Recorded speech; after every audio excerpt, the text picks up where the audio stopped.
Welcome to Inspire Me with Jay. This is a podcast to inspire, uplift, show forth the love of God, and help usher in the spiritual awakening. Please like, subscribe to this channel, and share everywhere. Thank you. Welcome to Inspire Me with Jay. I'm your host, Jay Spillers. I have a guest today. How are you? I'm doing good, thanks, Jay. How are you doing? I'm doing great. So why don't you introduce yourself and what you have experienced, where you've come from? Yeah, for sure. Okay, my name is William Kemm. I'm 39 years old, and basically, I guess I just wanted to share my story with people and in hopes to give them some hope on what's possible, right? So that's kind of what I've been doing. I'll just start with like telling a bit of my story, if that's okay, Jay. Sure. So basically, like I had a pretty tough upbringing as a child. I kind of like to tell this as part of my story. When I was 10 years old, I was diagnosed with T-cell leukemia. And, unfortunately, I didn't know any different then. And my parents were like pretty fearful for my life. So basically, I just went through chemotherapy, radiation therapy, and then I had a bone marrow transplant. And which you can imagine left me quite damaged, right? Damaged a lot of organs and stuff like that. Right? Radiation and, well, chemotherapy is like one of the most toxic things you can put in your body. But the radiation, for those that don't know it, basically what it does is it burns you from the inside out, right? So I had 10 rounds of full body radiation. So that's, yeah, and like I said, it did some damage. Through that whole time, I was raised on a farm. So my dad was super busy. And so basically my mom was my rock during all that. She never left my side. Like I did quite a few stints in the hospital, like sometimes for 3 months at a time, right? There's a lot of complications and things like that. But yeah, so shortly after I did my bone marrow transplant. I was doing quite well, I guess, as far as my health and stuff goes. I wouldn't say I had recovered my health, but I no longer had cancer, right? And as far as the transplant going, apparently it was successful, right? I had a bunch of graft versus host and stuff like that. So they had me on like a ton of different medications for that, like steroids and just a bunch of different stuff, right? And it was actually coming home from one of my checkups, me, my mom, and my brother, and my mom was really tired. She actually fell asleep at the wheel, and she went through a stop sign, and we T-boned another van. And me and my mom were ejected from the vehicle. We weren't wearing our seatbelts, and I was thrown into the ditch. I suffered like a fractured femur and just a bit of a concussion, like a huge gash in my head. And unfortunately, the vehicle actually landed on top of my mom, killing her instantly. Which, as you can imagine, as a young child, it was just devastating, right? Like I was a real mama's boy at the time, right? And like I said, she was my rock through all that. You know what I mean? Like I said, basically she was my best friend and she never left my side through all that. Like she even stayed with me in the hospital and stuff. And so like I said, it was devastating, right? As soon as I actually came to in the ditch. Like I said, I was knocked unconscious, and the first thing I remember was screaming for my mom, and they told me, she was fine. And I guess they airlifted me and my brother to the hospital. He was fine, like he was wearing a seatbelt and stuff, so he didn't receive any major injuries. And it wasn't until me and my brother were brought to our room we were told that my mom she died, right? And so like we kind of just like want to try to go back to normal living, right? My dad was on his own at that point, like raising two kids on his own and then having to take care of the farm. And so as you can imagine, like things were really difficult for him, and there was a lot of stress put on him. And unfortunately, like me and my brother, we weren't too easy on him, right? Like, I can't speak too much about my brother because my brother was kind of like the strong, silent type. Like, he never really expressed his feelings much, right? But as for me, I can just say for myself, like I was an emotional basket case at the time, and I was just got like to like I was really an angry child, and I blamed myself, I blamed the world, I blamed the God if there was a God, right? And like I said, I was just super angry. So I started acting out, stealing stuff. Like in school, I'd be taking my dad's booze to school, smoking cigarettes. This was probably like at 11 years old, and most kids aren't doing that type of thing, right? Like I wasn't, like I said, a normal kid up at that point. I was in sports, and I was a super healthy kid, and so that was just unusual for me, right, to be acting out like that. I never had problems like that before, and so obviously it was just a result of the emotional trauma I went through. So this actually like continued mostly for like honestly most of my life. Things just progressively got worse from there on in, and we actually made a geographical move. My dad decided that he wanted to be closer to his family. We were actually living in Alberta at the time, and he wanted to be closer to his sister who was living on Vancouver Island. So, and he could see the way things were going for me and my brother. We were both like having troubles, like I said, in school and just really acting out. So he wanted to get some more support through family and things like that. So we ended up moving to Vancouver Island. And basically it was honestly, it was the same thing. Me and my brother really struggling. Like I said, acting out, drinking and smoking and stuff like that. And that progressively got worse to the point where, like we were like getting in trouble with the law, and my dad like kind of was like really struggling like in what to do with us. And he basically told me at the time, like we were fighting a lot and stuff, and he told me I had to leave, right? And like because he was just we are just fighting too much. And so basically I ended up moving in with my sister's brother, who was actually he was a really good friend of mine all through my childhood growing up and stuff. We had a lot of things in common. And so I just phoned him up and just told him the situation, and he just welcomed me with open arms. And so I went down there and tried to better myself, and he's trying to help me too as well. But I was just basically the same person, right? I hadn't resolved any of the issues I was going through, which was a lot of mental emotional problems. I suffered from anxiety, depression, and like I had a lot of health challenges as well too. Like my voice box was really damaged, my lungs were damaged, and basically, like to be honest, Jay, like every day was a struggle for me, right? And even just to go out in public and to associate with people was like my anxiety was just so bad. It was hard for me to even like to speak to people. Like I was afraid of what I was going to say or how I was going to say it. And I really found like because at this point I was still drinking here and there, and it was kind of like it was a major crutch for me because I found when I drank, it like obviously it was a sense of ease and comfort, and I just felt a lot more comfortable in my own skin. And so it basically become like an everyday thing at that point. And it was just I really struggled with my health and stuff like that. I was really underweight, and so that was a challenge of basically myself and my uncle too as well. It was basically just a struggle of trying to get my health back on track, and he was just really beside himself on figuring out what to do with my addictions and stuff too, right? Which I didn't even really see it as a problem at that time, which was crazy. But yeah, so basically like that continued for a few years again, and until basically my uncle was just like he didn't know what to do with me.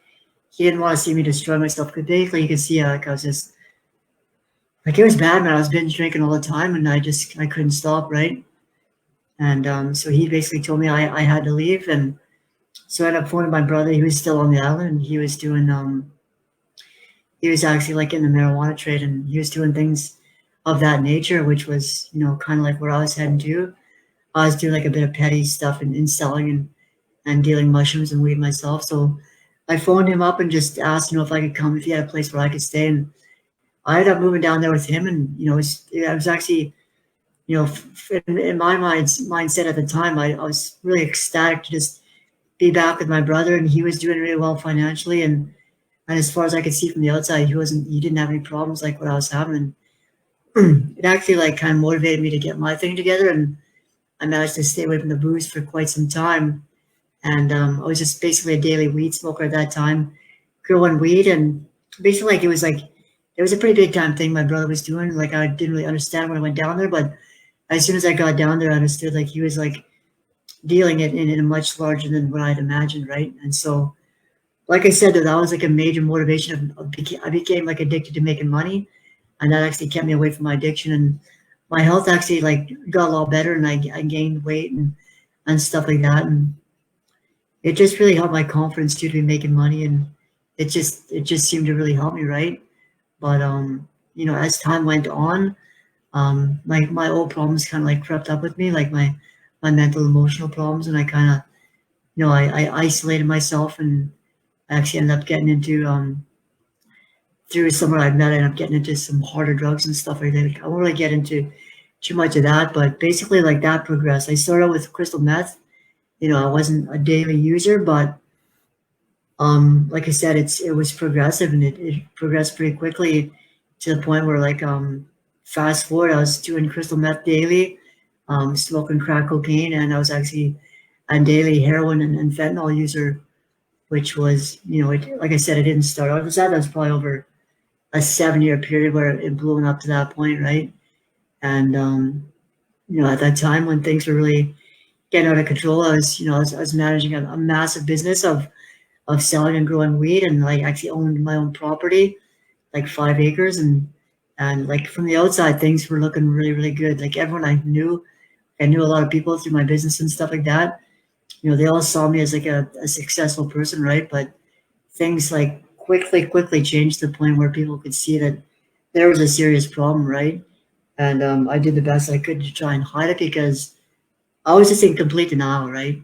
I was still successful in my mind, even though I was really battling to not really go overboard, like I said. And it was at the point where, I'd be getting sometimes I'd be up for 3 days, and then 3 days at a time I'd be in complete psychosis where I couldn't even manage my business anymore, right? And obviously at this time, people are coming to me and just be like, what's going on? They wouldn't confront me outright and be like, look, we know you're doing drugs and stuff like that, right? Which was, looking back on it now, I kind of wish they did, right? But they didn't until, one day, like things were super, super bad. My dad could just see, like, I was basically killing myself at that point again, right?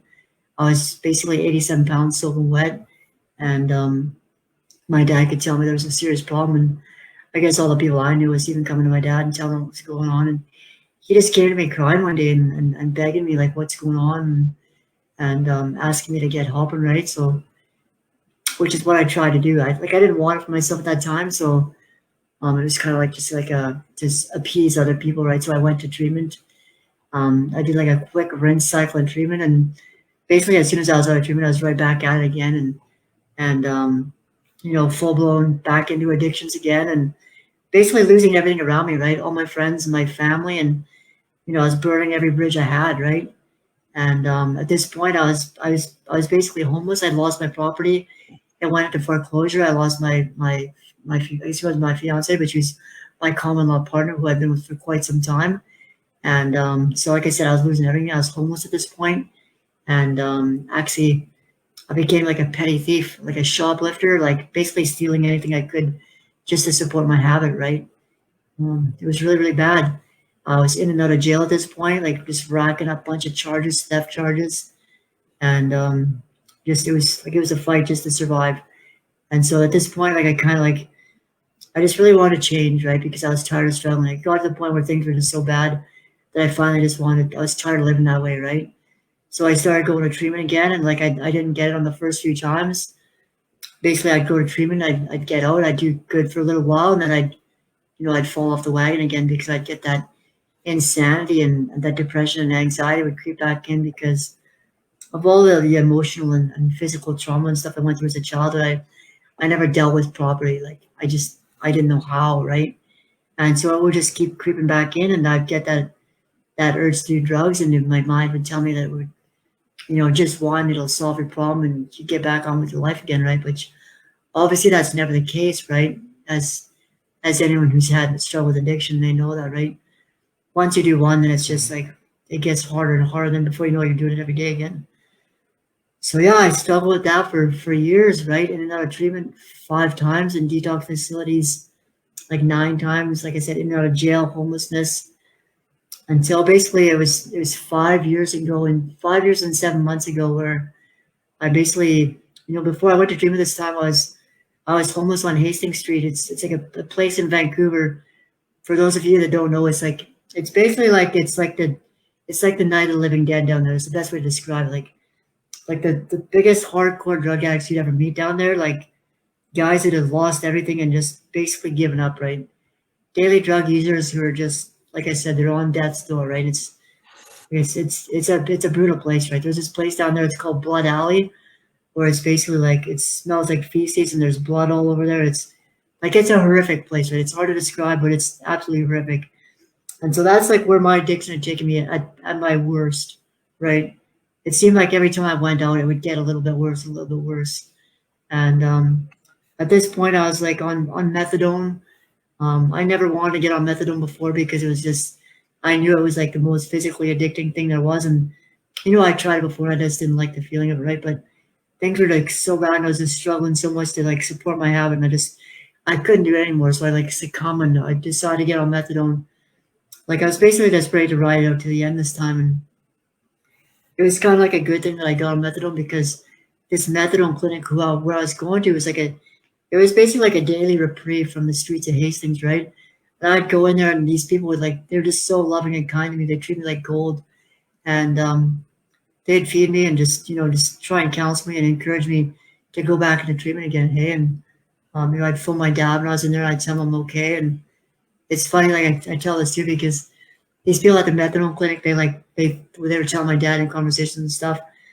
Like I don't know how I came about, but basically, like they thought I was mentally retarded, right? Like that's how bad I was. Mhm. Like they told, like it was crazy, right? They thought I was mentally retarded, like mentally handicapped, which obviously that's pretty serious, right?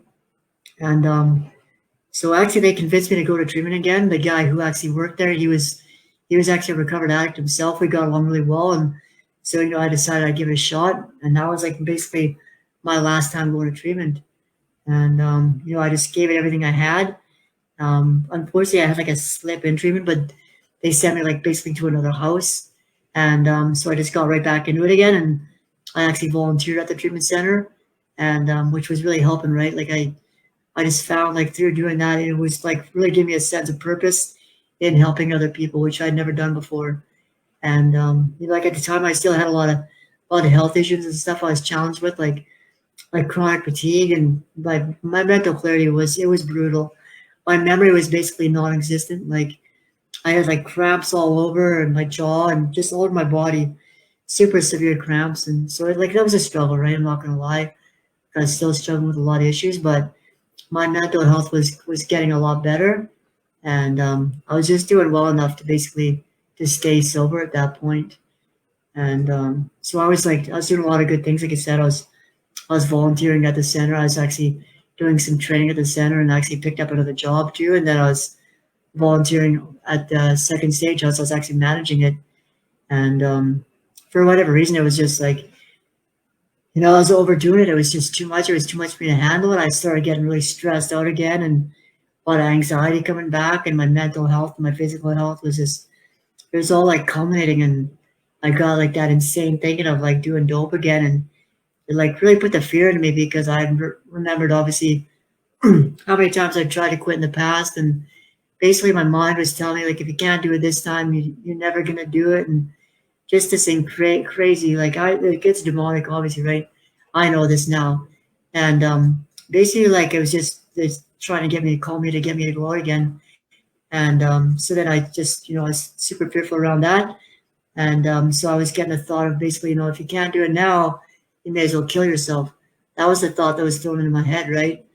And which, is scared the living lights. I mean, like I never had that thought before. And like I've been through hell and back. Like I could tell you some stories of like so many near death experiences.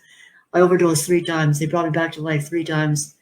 The third time they had to defibrillate me. And like so many times the thought of committing suicide was never a thought of mine.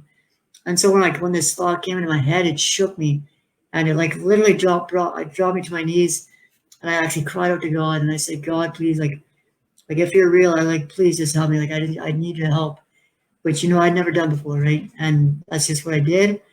And I believe there's no such thing as coincidence, right? I know there isn't anymore.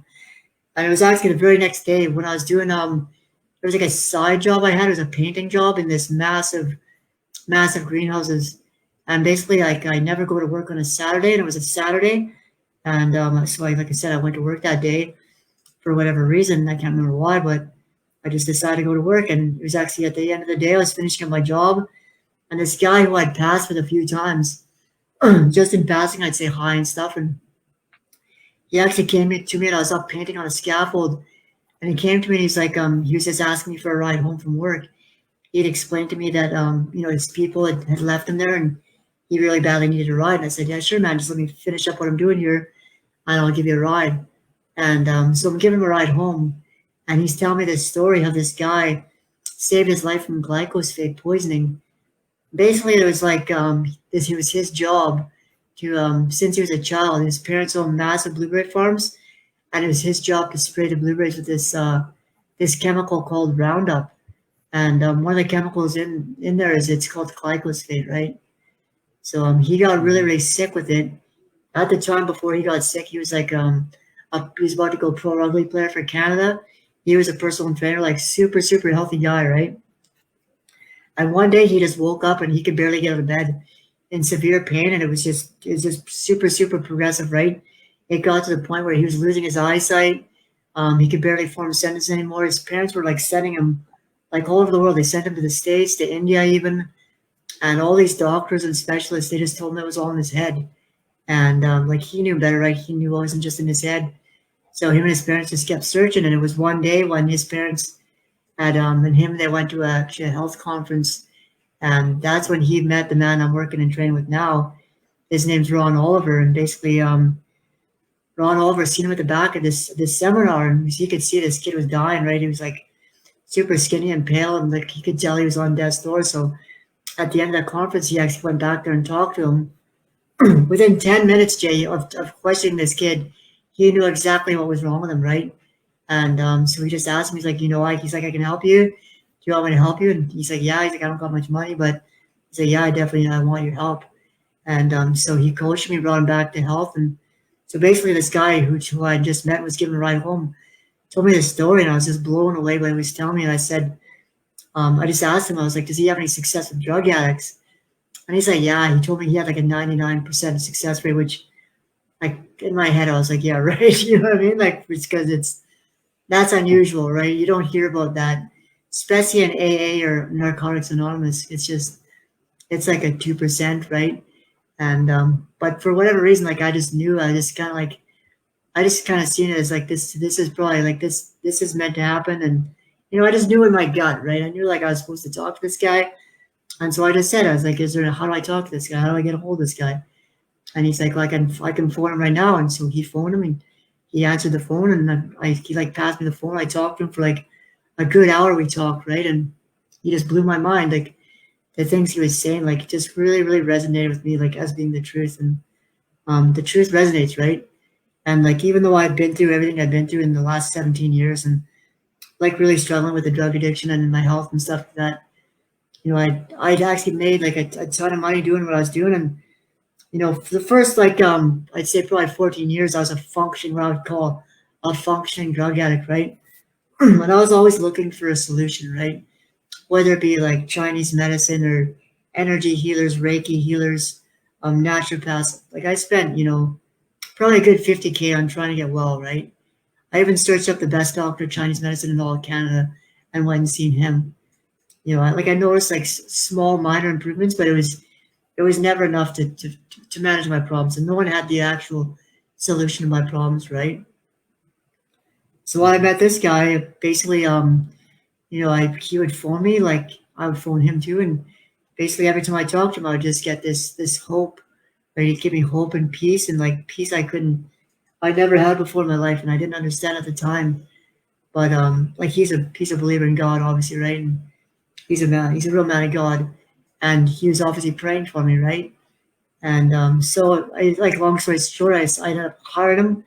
I went and saw him. He actually lived 5 hours away at the time, and I went and met him. And he lived in Kelowna. I was in Vancouver, and basically, I went and met him, and he just offered me to work with me, and I actually hired him as my life and my health coach. And basically, he just taught me how to detox myself on the cellular molecular level and just get rid of all the parasites, and just did a ton of like health and life coaching on me as well. And like he prayed for me, and basically he's the one that introduced me to Jesus, and my life was like drastically changed. Like as soon as I accepted Jesus into my life was never the same.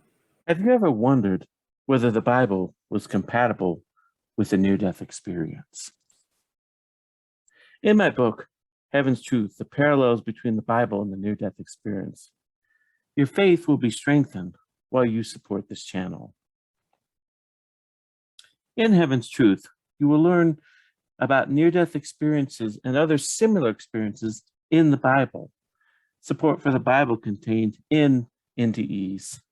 A central theme that runs through both the Bible and NDEs, how the NDE brings the Bible to life for these modern times, evidence for both the Bible and the NDE, and much more.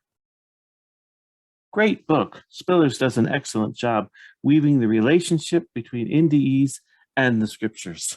5 stars on Amazon, available on Amazon. It basically freed me of every addiction I ever had. Smoking cigarettes, everything. You know what I mean? So it was absolutely amazing. It was coming to faith that really healed you, right? Yeah, it was obviously, yeah, it was his prayers, and but it was getting my health back, which was, key, right? The first, like, before I actually met him, we started working on my health, right? Detoxifying me and stuff like that.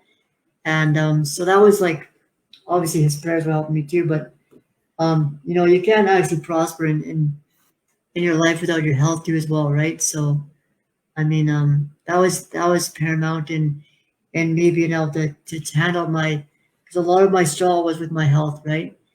Just physically drained, right? Cramps, all that stuff, right? Which wasn't, he couldn't have done all that with just prayer, right? So we had to change my diet. I changed my water. I changed basically I changed every aspect of my diet. I did a Daniel diet, which is basically like a raw food diet. You know what the Daniel diet is? Basically, it's like the Mediterranean diet. They talk about it in the Mm-hmm. Bible.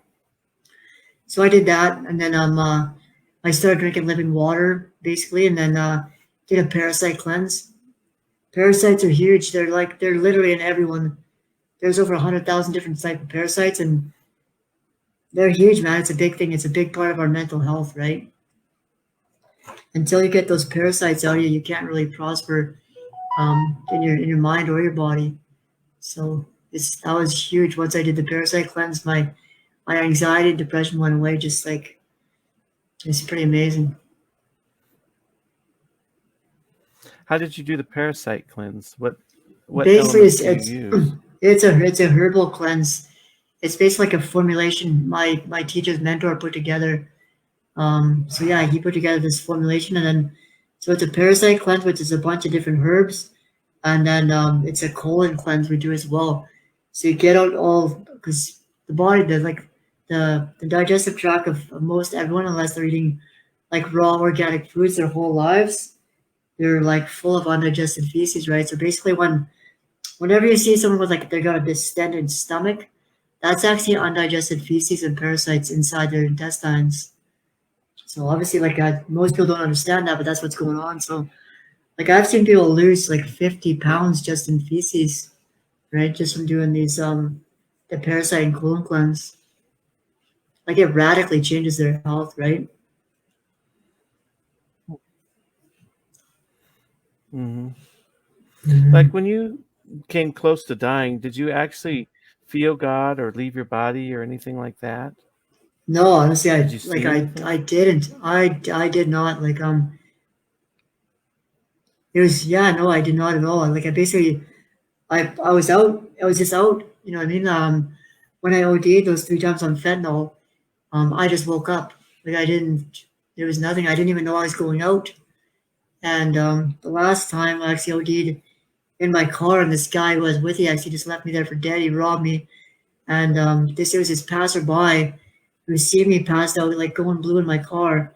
Like it's actually a miracle that I'm not a vegetable, right? Because of how long I was unconscious for. So I believe wholeheartedly. Like I know, I don't believe. I know that I know that I know that God was watching over me, right? Because if it wasn't the grace and mercy of God, I wouldn't be alive today, right? No one would. We only breathe Mm-hmm. because God allows it, right? But yeah, so and then like it's funny, Jay. Like every time, it's not funny, but like every time, like even though I wasn't a believer in God, like every time I'd have a near death experience, besides like when you OD, it's a funny feeling. Like I've had the feeling of where I was gonna OD, but I didn't quite OD. But like I had the feeling of because I'd OD'd a few times, right? So before like I would OD a couple of times, I would get this feeling and where I was like it was like a fear. There's a real fear, right? Like yeah, it's like an undescribable fear. And then I would beg God to get me through it, right? But those 3 times where I actually, like, they actually had to bring me back, it was just like I was out and then I came to again. Weird.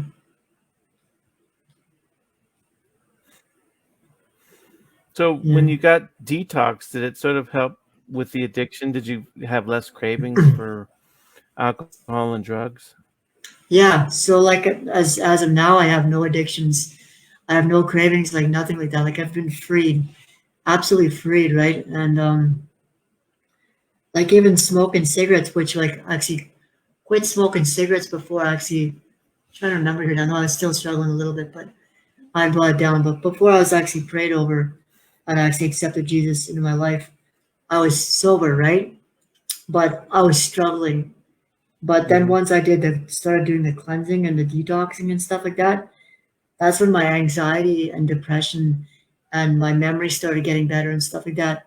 More energy and so like a part of the reason why I think I was just so doing drugs and drinking and stuff all the time was because it actually made me feel better. And well, cocaine and stuff, it's a stimulant, right? So it would actually give me energy. So when I came off all that stuff, I like had it was like like basically even just to get through the day, I would struggle through the day, right, not to fall asleep and stuff. Sometimes coming home from work, I'd be falling asleep at the wheel, and so then I'd get home like just out of it, right? I'd get home, so I'm like a second stage manager at this treatment house, so I'd have to go run down and have a nap, right? And sometimes I wouldn't wake up till the next day. Like that's how bad my energy was, right? And I was only like, what was I, 34 at the time, right? So it's not normal. Hmm. But that's like just the amount of toxins I took on from, cancer as a child, and then poor diet, and then massive amount of drugs I put into my body. Like at some points, I had a $900 a day drug habit, like heroin and crack cocaine.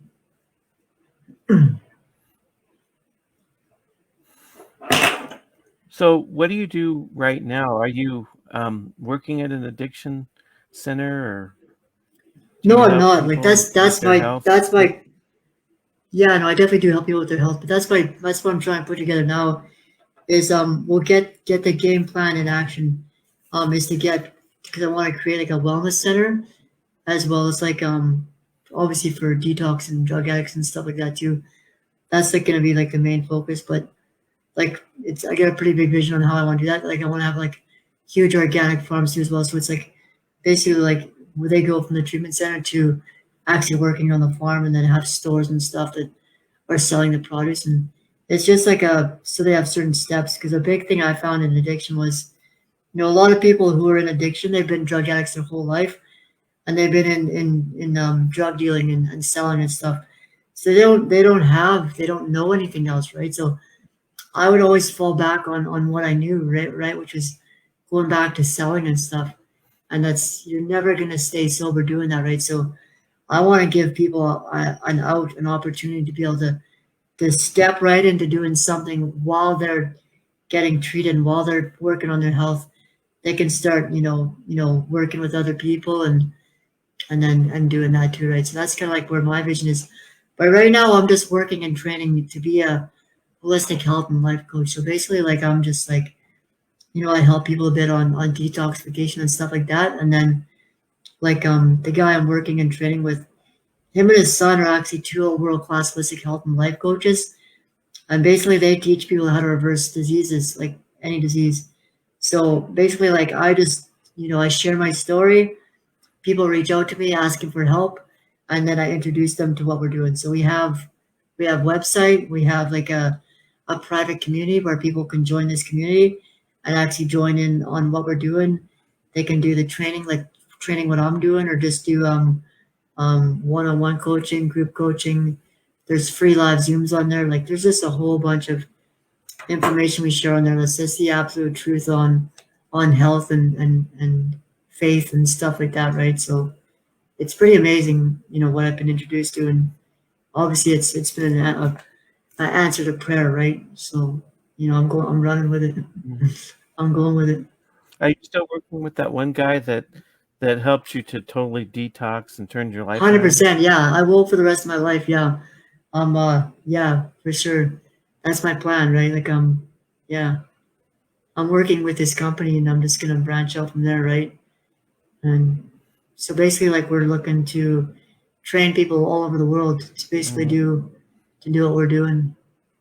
Hmm. So, in terms of like, if someone comes to you and wants to start detoxing, where do they usually Yeah, start?